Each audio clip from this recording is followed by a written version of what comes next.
Huwag yung kayong magkadisgrasyahan tayo niyan. Sinasabi ko madidisgrasya kayo. At madidisgrasya kayo.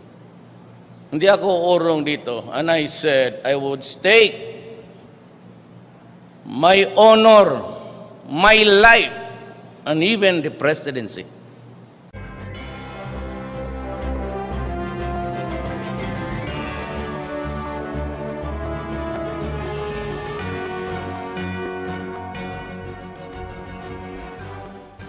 Good afternoon, MPC. Welcome sa ating ikatlong press conference for this day. MPC, let us all welcome newly designated Presidential Spokesperson, Attorney Salvador Panelo. Good afternoon, sir. Good afternoon. Question na, MPC? As I was saying earlier, this is more of not a news briefing, but a courtesy appearance to all of you as a sign of respect and friendship to everybody. I was designated presidential spokesperson by the President pursuant to an October 11 memorandum address to me, signed by Executive Secretary Salvador Medialdea. It says, in compliance with the instructions of the President and to ensure the continuous and effective delivery of public service, you are hereby designated Presidential Spokesperson effective immediately for information and guidance. Signed, Salvador C. Medialdea.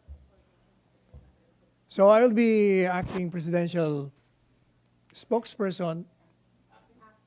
I'm acting now as Presidential. I'm the Presidential Spokesperson concurrently as Chief Presidential Legal Counsel. But let me tell you that the executive order creating this office of, if I'm not mistaken, President Corazon Aquino, this office is a dual function, serving as presidential spokesperson and at the same time, chief presidential legal counsel.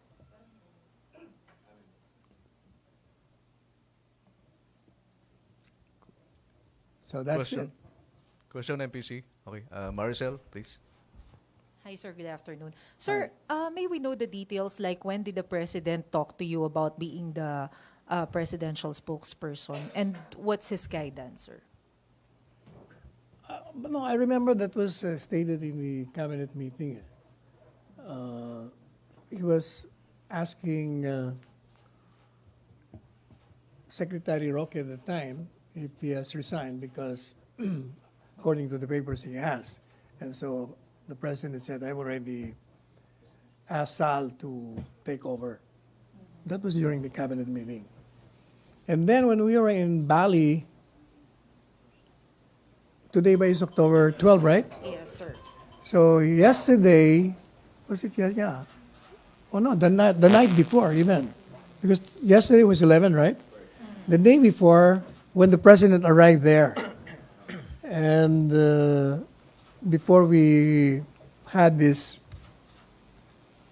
actually not even dinner because all of us had already taken dinner, Secretary Bongo told me that I would be presidential spokesperson and concurrently the chief presidential legal counsel. So that was it. You accepted immediately, sir, the offer. No, actually I was waiting for a written memorandum and my staff sent me one. Mm-hmm. So does it mean that Secretary Roque has already resigned from post? I As a really don't know. I have spokesperson. no personal knowledge on that. What I know is when I was asking him sometime, he really wants to be a senator. That's what I know. Thank you, sir. Okay, thank you, Maricel. Question, MPC. Joseph? So, sir, as early as October 10, no? Yeah, evening of October 10. Okay, so sinabihan na po kayo ni SAP. Yes. Alright, so sir, both offices, yung spokesperson and press secretary. Chief Presidential Legal Hindi, Counsel. sir, yung press secretary. Wala ay- pa because the office of the press secretary has not yet been created. It has to be created by an executive order. Okay, sir, practice na tayo. Start na tayo, sir. Bilang spokesperson. Sir, any word on the replacements or the possible replacements once those cabinet the secretaries file their COCs? Kasi kagabi, kinonfirm na niya si Sap Bongo. Any other cabinet members, sir, who are confirmed as of now to run for the 2019 elections? From what I know, Cabinet Secretary Ibasco is running for governor. Who else? Secretary Francis Tolentino is running for senator. Who? I don't know if he's running. I haven't heard. I think, yeah, Tesda. Yeah, he's running. Who else? Castriones, and Secretary DFA, Alan Cayetano is also running. Well, according to him, he was running. I really don't know. But I'll support him if he runs. I told him. Will the president support him, sir? Hindi ba palagi niya nang ini-endorse yun noon? Meaning Sa he- mga gathering, sinasabi niya, Senator Roque. So, sir, may mga replacements na po itong Ang mga... alam ko lang na replacement si Secretary Alan. I understand Teddy Boy Locsin is already accepted from what I gather from the news.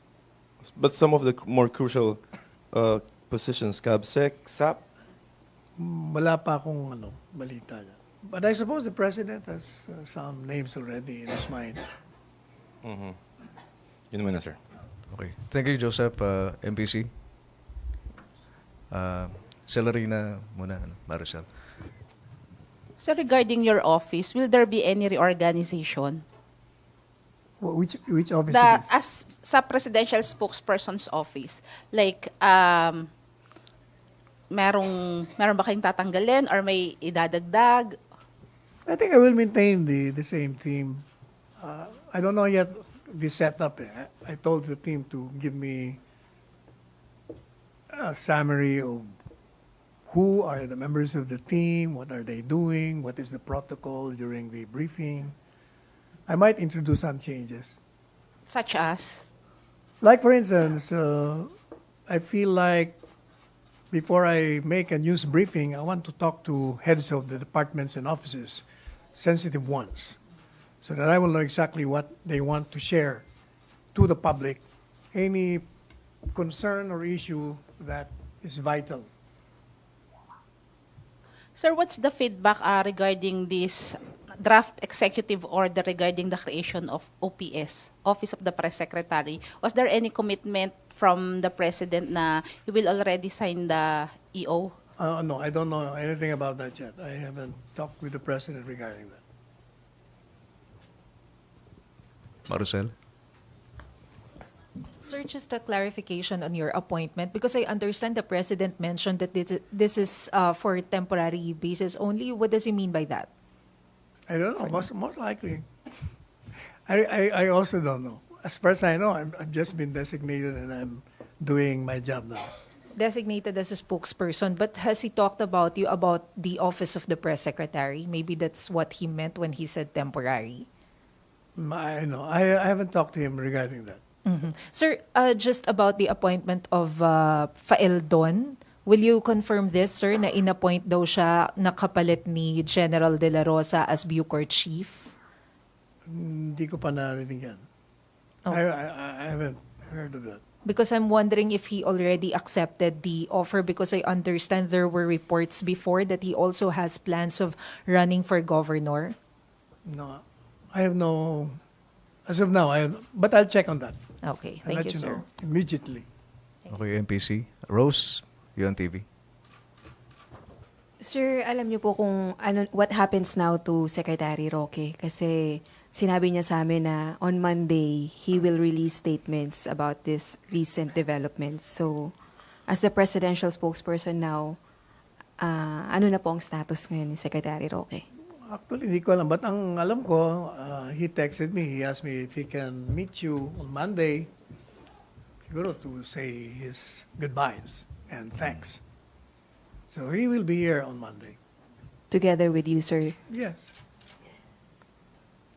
Follow-up, Rose. Considered resignation po ba yung ganun status, sir? I really don't know eh. Di ba sabi ni Presidente sa arrival niya that he will be talking to Secretary Roque. Siguro let's wait for that. Would you know, sir, kung nagkaroon din ba ng somehow din some misunderstanding or between President and Secretary Roque? As far as I know, wala. So, hindi din naman po masama ang loob ni President kay Secretary Roque dahil sa mga nabanggit niya na magre-resign siya. I didn't notice any body language that will point to that. Do you think the President still willing to give a post for Secretary Roque if he decides not to run? That's for the President. You have to ask the President. Okay. Thank you, sir. Thank you, Rose.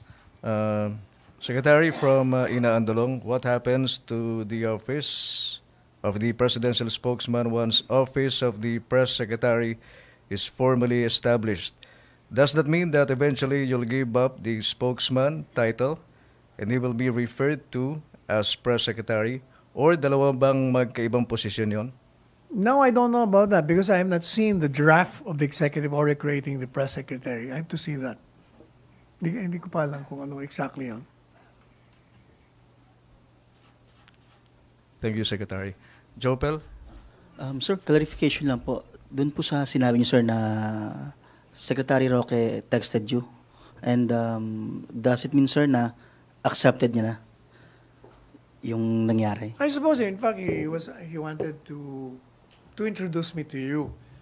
But I already called the news briefing. Darating na lang siya. Follow up, Jopel. Sir, do you have any information na mag-uusap daw po sila Sapgo at si Secretary Roque? No, hindi ko alam. I watched the arrival statement. Sabi ni Presidente, he will be talking to Secretary Roque. Thank you, sir. Thank you. MPC, question? Joseph? Sir, your comment lang. Yung Human Rights Council, I think, is opposing the membership of the Philippines and some other country to the Human Rights Council. Any comment on that, sir? Kami Yung pong Human Rights Watch pala, HRW, is opposing the membership of the Philippines to this. Opposing? Yes, sir. The? Our membership, the Philippines membership to the Human Rights Council, I think, because of our alleged records on extrajudicial killings. Your comment, sir? Who's opposing? It's a group, sir, Human Rights Watch. Well, but that's for the Human Rights Council, whatever that is, to decide whether it will be accepted or not. You don't agree with the premise, sir, that we are facing a human rights crisis? We're facing a what? Human rights crisis, sir. I do not think so. They've always raised that human rights violations against this administration. But as repeatedly said by the President, he will not allow any human rights violations in this country. Being a lawyer and being a stickler of the rule of law, he will not tolerate any abuses committed by public officials. And I always remember what he said during the first honest speech. He said, I'm declaring war against illegal drugs. But those who will abuse their authority will have hell to pay. That to me means that he will never tolerate any abuses committed by any official involved in the war of drugs. And in fact, we have already charged policemen who have been recommended to be charged in relation to a police raid or whatever. Follow up, Joseph? If there are others. Okay. Balik muna tayo kay Jopel. Jopel, please. Sir, any reaction lang doon po sa lumabas kahapon na balita na si UN Secretary General Gutierrez, mismo siya, sir, nagbigay ng statement na the illegal drugs is not a problem by one country at ito'y problema ng buong mundo ng bawat isa. I agree. Because the illegal drugs is a global problem. That is precisely why conferences are being undertaken by various countries precisely to cooperate in stopping the illegal drug activities all over the world. I agree. So, what do you think is the implication of this statement by mismong UN Secretary General, sir, na dating bumabatikos? That means the Secretary General recognizes that problem. Okay na, Jopel? Eileen? Okay. Sir, may nagpapatanong lang, Secretary. Pakitanong naman po, payag ba kayong magpaula ng tig 1 million pesos ang PCSO mula sa mahigit 1 billion na... What's that? Ano? Ulitin ko, sir. Ano ba? Loto, sir. Sir, may nagpapatanong lang, test Nagtumaya ba questions kayo? lang to. Ako, gusto ko na yata tumaya. Sige, sir. Sir, ito po yung Eileen, tanong. Eileen. Since 1.2 billion na po yung ultra loto na hindi pa napapanulunan, may nagpapatanong kung payag daw ba ang gobyerno na ipamigay na lang sa mga Pilipino yung 1.2 billion pesos considering na 100 million ang Pilipino, kung tig 1 million, payag daw ba po bang palasyo? Ay, hindi natin alam. Depende. Pero alam mo, ako, if you will ask me, meron tayong protocol dyan. Baka pag sinira naman yung protocol, masira naman yung buong policy ng the very essence of loto. Baka naman masira. MPC? Pero kung, ang tanong ko sa iyo, kung nanalo ka ba, are you willing to part with your billion? All of it? To half. Oo. 500 million sa iyo. Okay. Thank you, sir. Balik tayo kay Joseph. Joseph? Sir, with regard to the President's health, because that's what I think It's bugging you. Huh? It's bugging you. Not bugging me, but with regard to Secretary Roque, because meron doon nagkaroon ng, do you think, how much should the public know about the President's health? Well, as the Secretary Roque says, the Constitution requires the President to inform the public when there is a serious illness afflicting him. And as President Duterte said in one of his statements, not everything he has to tell to his spokesperson. There are certain private matters that need not be told. And I agree on both, to both of them. Sir, why? But sir, what on I'm the sure, second what statement? I'm very certain is the results of the second procedure undertaken by him showed negative. And given his demeanor the last few days, he's very strong. Sir, would you ask how much access do you have to the President? How much what? Access, sir. Access? Yeah. Well, I can always talk with the President. Meaning, sir, if there are sensitive information, do you think the President will be comfortable sharing it with you? If there are certain That needs to be publicized. Yes, if there are certain issues that need to be clarified, I can ask the President. Thank you, sir. Okay na, Joseph. From Piga, Raniada, how does Malacañang define serious illness? Well, medically, it will be the doctors who will decide on whether or not an illness is serious. Not the politician, not me, not even the President. It will be the doctors who will have to decide whether that is serious or not. I guess when you say it's serious, it's life-threatening. That would be, I think, the nearest definition to a serious illness when the patient is threatened with the loss of mortality. I don't think the President is malayo siya doon. Thank you. MPC, parang matipid yata tayo sa question ngayon. si Lorena. Ba't wala si Ina? Sa Davao pa. Sir, there was a statement before by Justice Carpio that withdrawing from ICC would weaken our stance if ever China invades Scarborough Shoal and put up military establishments there. Kasi there's this new provision daw in the Rome Statute saying about, wait lang sir, ano yung provision? I forgot. Wait, hindi ko makita. There's a new provision saying that aggression, yung regarding the amendment on aggression by another country. So, if we're going to withdraw from ICC, which we already gave notice to, that will weaken our stance now. So, any comment on that? May basis ba? Frankly, I have not seen the relation between withdrawing from the ICC and that particular Chinese issue. Wala akong makitang connection eh. And moreover, actually, misnomer yung withdrawal eh. Hindi naman tayo nag-withdraw actually. The notice was more of informing them that, excuse me, we're not part of you because you never assumed jurisdiction over us.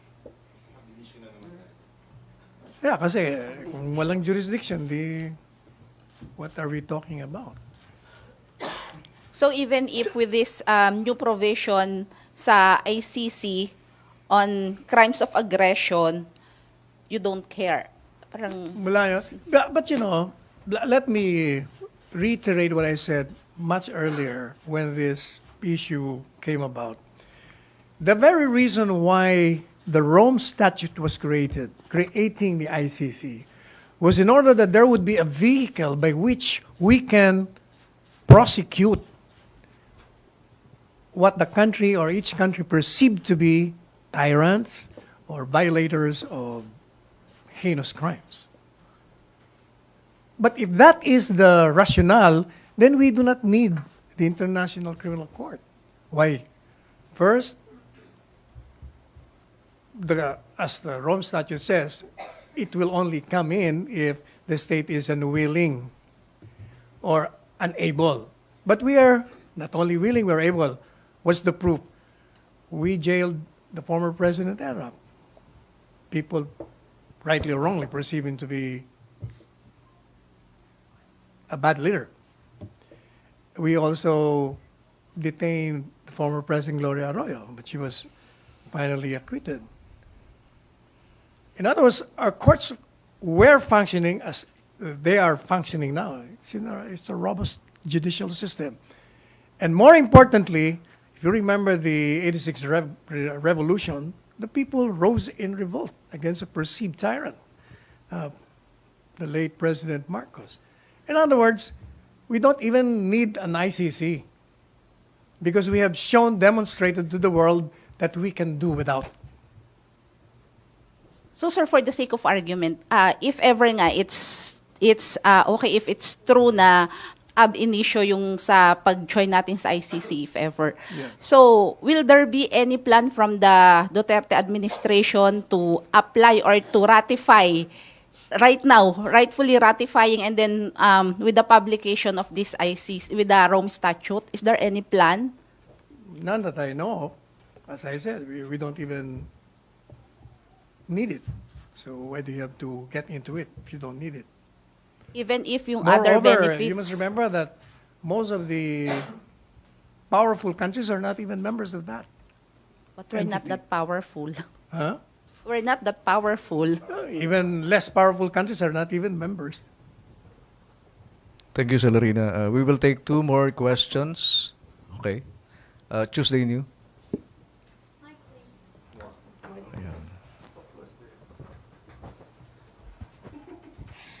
Hi, sir. Sir, may plano ang DILG na mag-submit sa COMELEC ng listahan ng mga narco-politician. Ang layunin daw nito ay para mapigilan o ma-disqualify itong mga ito na mag-file ng kanilang COC o mga nag-file na ng COC dahil nga sangkot sila sa illegal drugs. Pwede bang gawin ng COMELEC yun agad-agad na disqualify sila? Mayroon bang impact yung gagawin ng DILG? Well, that's the call of the Commission on Elections. If it feels that it can disqualify. I was watching the interview of the spokesperson earlier in one television interview. I think with Karen kanina. Parang he was saying that they have the authority to disqualify them. Although more on sinasabi niya na pag walang capability to pursue a national campaign, hindi dun sa whether drugs or not. Kasi baka magka-problema din sila doon, no? I mean, as a lawyer now, I'm talking as a lawyer, you cannot just disqualify on the basis of suspicion. Baka magka-problema kayo doon. So, kailangan mo na, sir, may official complaint o reklamo laban doon sa mga nakalista. Definitely, because that is due process. Okay, thank you. Okay, one last.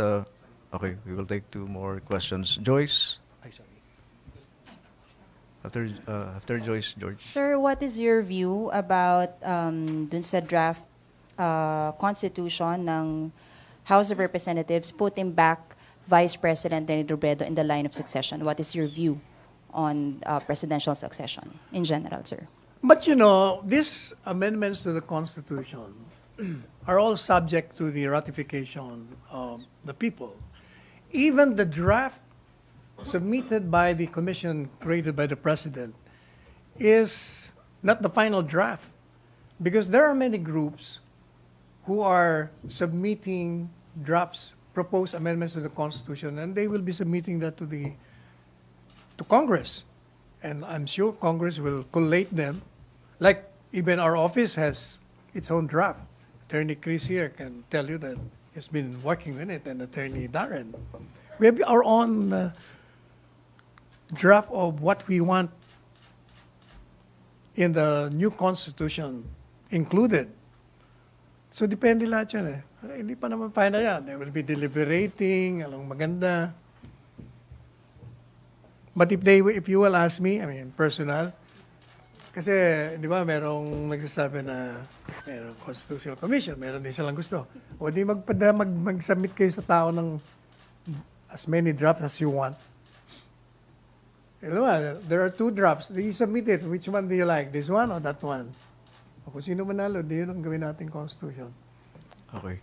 But then again, but you know, again, as a lawyer and as a student of history, I think i-educate muna natin yung ating mga voters.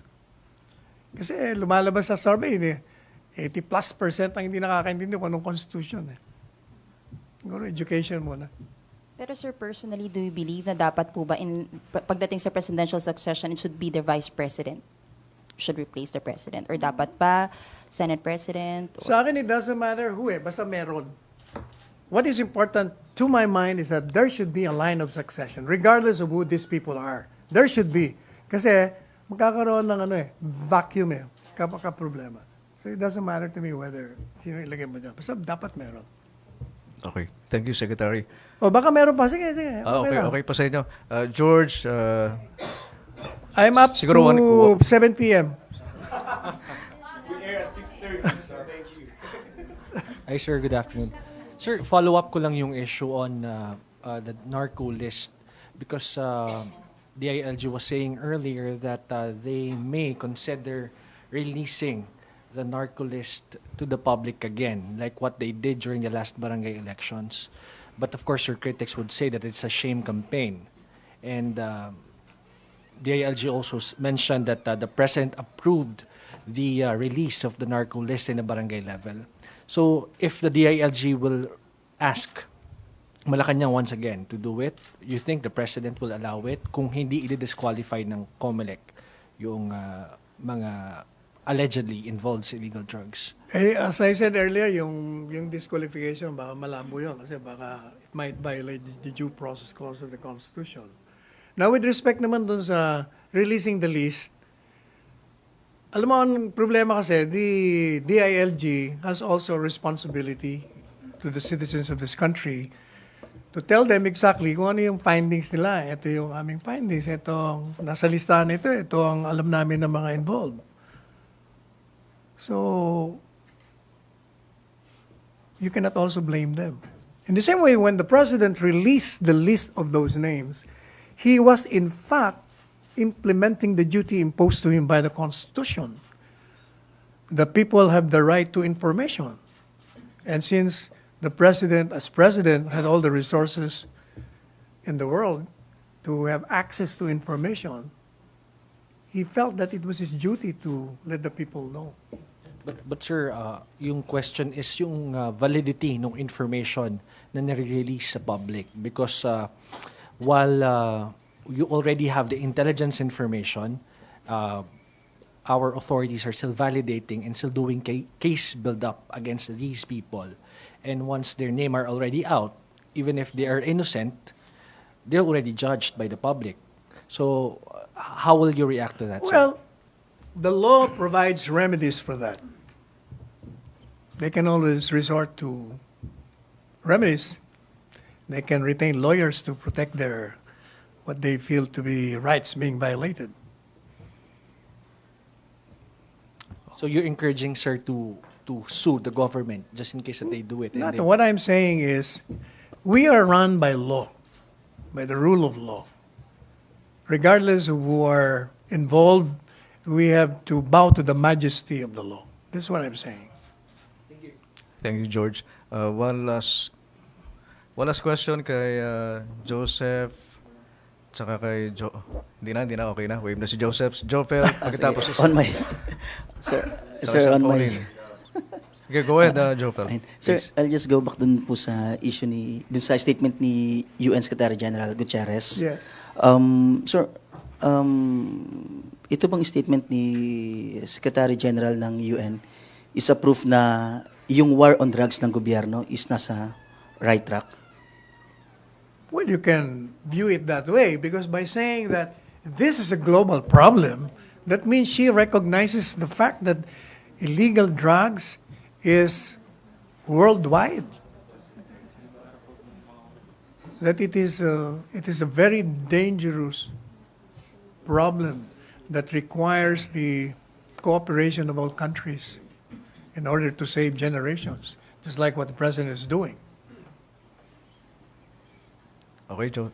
Satisfied na, Jofel? Okay na? Follow up lang. Joseph. Okay, one last. I think, sir, there's no quarrel, no, that the drug problem is huge and it's global. But I think the issue there is method. Would you defend the method of the Philippines as far as our attempt to curb the problem? I think, as I stated once, I said, the method being enforced in this country is a forceful legal method. And if there are any deaths arising from police operations against drug traffickers, it only means that those involved are resisting arrest and are using violence. You must remember that those involved in drugs will never allow themselves to be arrested and detained. That's why most of them, if not all of them, have arms. They will fight to the finish. And again, I will again repeat what I said before, that most of the drug killings result from members of the syndicate killing each other. You must remember that there was 1 million surrenderies. And a lot of them have been pointing to members of the syndicates. Siyempre, necessarily, those who are being pointed to or at will have to secure themselves. And the resort would be to silence. Kaya yun ang nangyari. Yun namang isa-silence mo, I don't think they will just, wait for them to be shot at. Siyempre, they will have to fight back. Kaya maraming patayan. And this happened, if I may refresh your memory, even before the president assumed the presidency. Diba, during the campaign pa lang, ang dami nang nagkakapatayan. Okay na. Sir, habulan lang natin to. May nagpapatanong lang, Secretary. Ano ang fairness forecast sa senatorial race? Kampante ba na mananalo o pasok lahat yung mga kandidato ng Pangulo? I think so, considering the overwhelming popularity of the president. I think the people who support him will support the candidates that he will endorse. And that's logical and understandable. Okay. Salamat, sir. Okay na, MPC? Pwede na tayo mag-happy weekend. Happy weekend, sir. Weekend. Thank you, MPC. Back to main studios of Radyo Pilipinas and PTV.